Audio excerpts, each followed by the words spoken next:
Water retention बोले तो क्या, अपनी बॉडी, आप जितना वाटर इनटेक करते हैं वो वाटर इनटेक बॉडी को जो यूज करने वाला, हर ऑर्गन्स को वाटर लगता है, तो वो यूज करने के बाद अगर अपने बॉडी में से वाटर पूरी अनवांटेड वाटर अगर रिमूव नहीं हुआ कुछ रीजन की वजह से, तो बॉडी वो वाटर कैरी करती है, वहां पे वो पार्ट कैरी करता है, और उसकी वजह से अपने बॉडी में क्या चेंजेस आते हैं।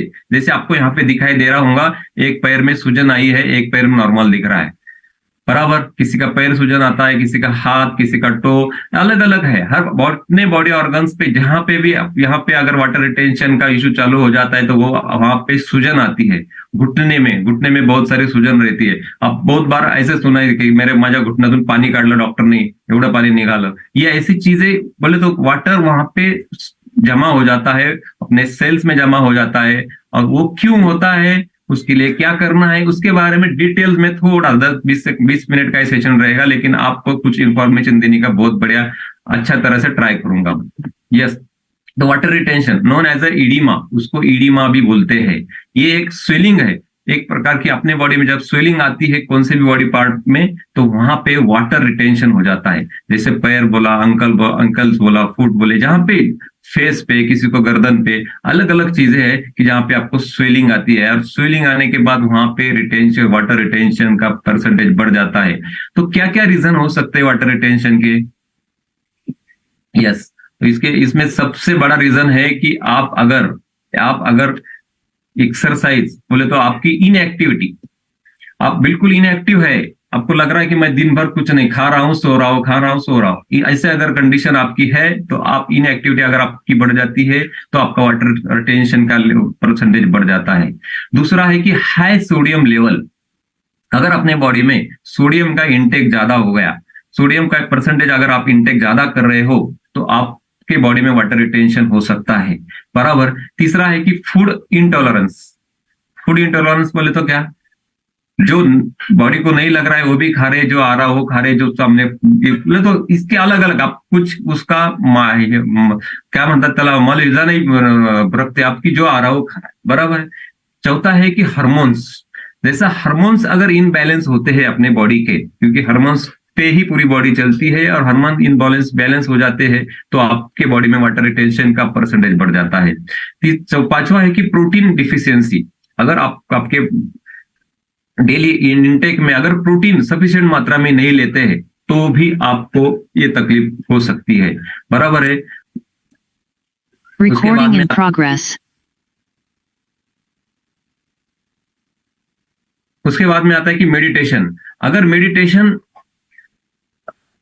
मेडिकेशन अगर आप कंटिन्यू मेडिकेशन बोले तो क्या, आप जैसा बीपी, शुगर, थायराइड, अलग अलग है कि हर एक कोई ना कोई अपना अपना कंटिन्यू मेडिसिन लेता रह रहा है, बराबर। अगर आप मेडिसिन कंटिन्यू लेते रहे हैं तो इसकी वजह से भी आपके बॉडी में वाटर रिटेंशन बढ़ सकता है।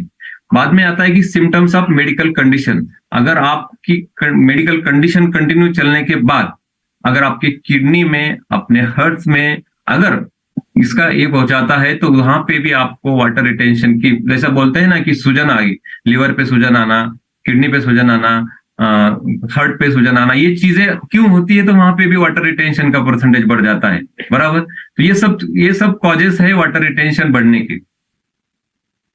यस, तो और डिटेल में जाएंगे कि what causes to retain water. अभी जैसा सेवरल कंडीशन में डिसीज है, और किसी की डाइटरी एंड लाइफस्टाइल जो है, अभी लाइफस्टाइल के बारे में तो बोलने की जरूरत नहीं है, जैसे लाइफस्टाइल हर एक अपने अपनी वजह से लाइफस्टाइल में कर जाता है। जैसे हार्मोन्स के बारे में पहले बोला, lack of physical activity, chronic kidney disease, अगर किसी को किडनी का सचमुच रियल चल रहा है इशू, तो अपन उसके वो भी उसकी वजह से वाटर रिटेंशन का परसेंटेज बढ़ जाता है। क्यों कि किडनी वाटर बॉडी में से बाहर निकालने के लिए हेल्प नहीं करता है, उसका परसेंटेज कम हो जाता है।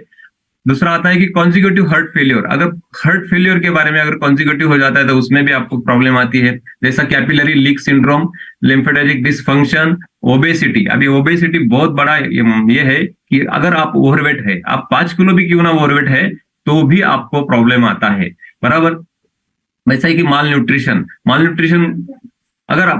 भी अगर आपकी बॉडी में होता है तो उसकी वजह से भी आपको प्रॉब्लम आता है, बराबर। उसके बाद में आता है कि एलर्जीज, अगर आपको किसी चीज की एलर्जी है तो एलर्जी होने की वजह से भी आपको प्रॉब्लम आ सकता है, क्योंकि इसकी वजह से वाटर लेवलेशन बढ़ जाता है। इन्फेक्शंस, अभी हर किसी न किसी को कुछ ना कुछ चीजों का इन्फेक्शन रहता है, तो इन्फेक्शन भी कौन सी चीजों का है इसके बारे में भी आपको ख्याल रखना पड़ेगा, और उसकी वजह से आपको तकलीफ हो सकती है। जैसा सर्टेन मेडिकेशन, मैं पहले ही बोला कि आपको अगर कंटिन्यू आप मेडिसिन ले रहे हैं तो उसकी वजह से आपको ये तकलीफ बढ़ सकती है। अभी आपको चार्ट बॉक्स में जवाब देना है, अगर आप इसका स्क्रीनशॉट भी निकाल सकते हैं कि अपने ऑर्गन में, अपने बॉडी के हर अलग अलग ऑर्गन में बॉडी वाटर परसेंटेज कितना होता है। एक बार देखिए, ब्रेन में 75% ऑफ वाटर, ब्लड में 83, हार्ट में 79, वो अपने बोन में 22%, मसल्स में 75, लिवर में 86 और किडनी में 83। देखिए मैक्सिमम ऑर्गन्स जो है अपने उसमें वाटर परसेंटेज है। ऐसा कोई एक भी पार्ट नहीं है कि जहां पे वाटर रिटेंशन, वाटर अपने को बॉडी में नहीं लगता है। करेक्ट। अगर ये परसेंटेज में अगर ये लगता है तो कौन से रीजन होंगे।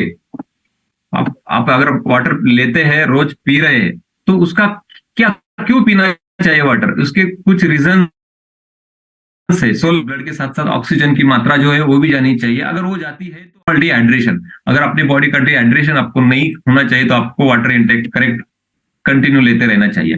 बराबर है। ये हो गया वाटर के बारे में। अभी वाटर रिटेंशन आपके बॉडी में कैसा और क्यों ये होता है, तो उसकी वजह से क्या क्या रीजंस है।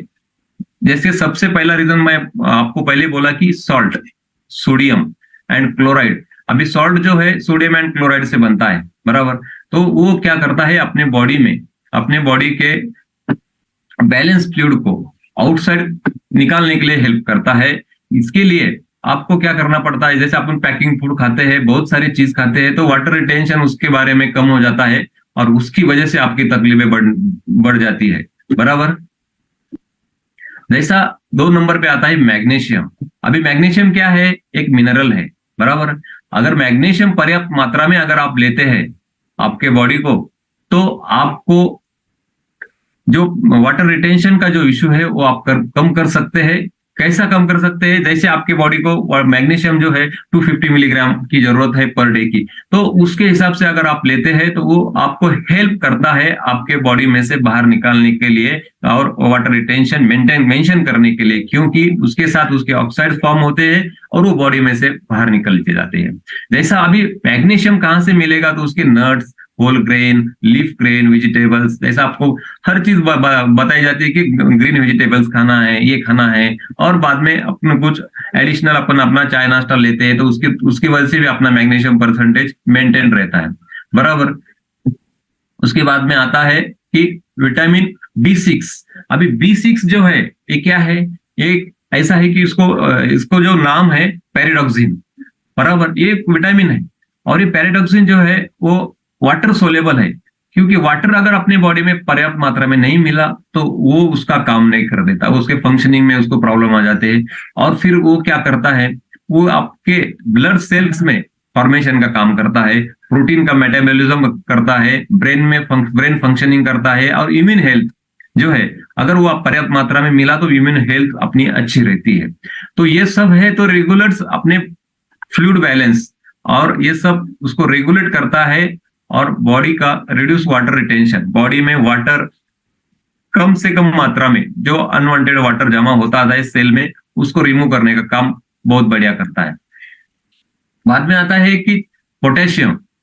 पोटेशियम की मात्रा अपने बॉडी को जरूरी है। अगर पोटेशियम सेवरल इसमें अपन लेते हैं तो पोटेशियम क्या काम करता है, पोटेशियम आपके हार्ट हेल्थ है, मसल्स का कॉन्ट्रैक्शन है, और नर्व फंक्शनिंग बोले तो क्या, पूरे जो तार तंत्र जो अपने बॉडी में चलता है, सेंसिंग यूनिट, वो उसको कंट्रोल करने का काम पोटेशियम करता है। और इसकी वजह से क्या प्रॉब्लम आते हैं, अगर अपने बॉडी में पोटेशियम कम मात्रा में हो गया, अगर उसका परसेंटेज कम हो गया, तो आपको कैसा होता है कि रिस्क ऑफ किडनी स्टोन का जो इशू हर एक कॉमन ये हो गया kidney stone.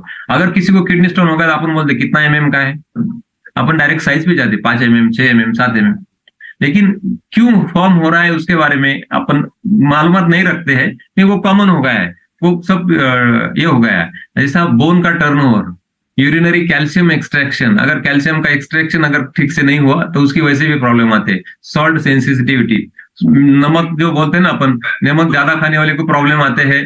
Food that high in potassium such as, अभी पोटेशियम कहाँ कहाँ मिलता है, बनानास, एवोकाडोज, टोमेटोज, ये सब चीजें हैं, यहाँ पे आप उसका परसेंटेज बढ़ा सकते हैं। लेकिन वो चीजें कितने खाएंगे, और खा सकते हैं, अगर आपको पास अच्छा सोर्स है तो वो भी खा सकते हैं, बराबर है। ये बाद में विटामिन बी 6 और कैल्शियम के बारे में बोला गया है कि जहाँ पे अगर वाटर रिटेंशन है, अगर आपके बॉडी में हेल्दी डाइट और ये कर रहे हैं, तो आप अगर इनफ ड्रिंकिंग वाटर नहीं कर रहे तो उसकी वजह से भी प्रॉब्लम आ जाते हैं। यस, और सबसे इंपॉर्टेंट है कि मैनेज योर वेट। अगर आप आपके आइडल वेट पे आते हैं तो आपको बहुत सारी चीज करने की जरूरत नहीं पड़ती है, क्योंकि अगर आइडल वेट पे है तो आपको ये प्रॉब्लम बहुत कम से कम फेस करेंगे आप, बोले तो नहीं के बराबर। क्यों होता है ऐसा कि अगर आप ओबेसिटी है तो आपको एडिमा का प्रॉब्लम ज्यादा आ सकता है, फिर आपको ब्लड सर्कुलेशन के इश्यू आ जाते हैं, और उसकी वजह से स्वेलिंग आता है, स्वेलिंग की वजह से लोअर एक्सट्रीमिटी होता है। ये जो चीजें है ना, ये सब सेडेंटरी लाइफस्टाइल की वजह से आता है, और लैक ऑफ मूवमेंट, वो भी चीजें बहुत सारा मायने रखती है। अगर आप आइडल वेट पे आते हैं तो आपको ये तकलीफें बहुत कम से कम हो सकती है, जिसमें आपको यहाँ से आप ये कर सकते हैं। जैसा पोटेशियम और मैग्नीशियम के बारे में बोला गया है, तो वो कहाँ कहाँ से आपको मिल सकता है, वो मिल सकता है आपको bananas, avocados, tomatoes, sweet potatoes, leaf vegetables, ये चीज मैंने पहले भी बोला हुआ है, बराबर। तो ये सब हो गया, लेकिन यहाँ पे आने के बाद आप वैसा आपका चाय नाश्ता रिप्लेस करते हैं, और आपका लाइफस्टाइल जो है उसमें थोड़ा बहुत चेंज आता है, तो वो चेंज आने के बाद जो बेनिफिट होते हैं, और जैसा अगर पहले बोलते कि मेरा कुछ स्वेलिंग आता था, पैर को स्वेलिंग आता था, घुटने को स्वेलिंग आता था, उसमें मेरे को बेनिफिट हुआ है ये फैमिली में आने के बाद, वो क्यों हुआ है, वो आने की वजह से क्या है, तो अपने चाय नाश्ते में क्या वो पर्याप्त मात्रा में जो बॉडी की रिक्वायरमेंट अगर फुलफिल होती है, तो उसके बेनिफिट आपके बॉडी में वाटर रिटेंशन अच्छा रहने के लिए हेल्प होता है, बराबर।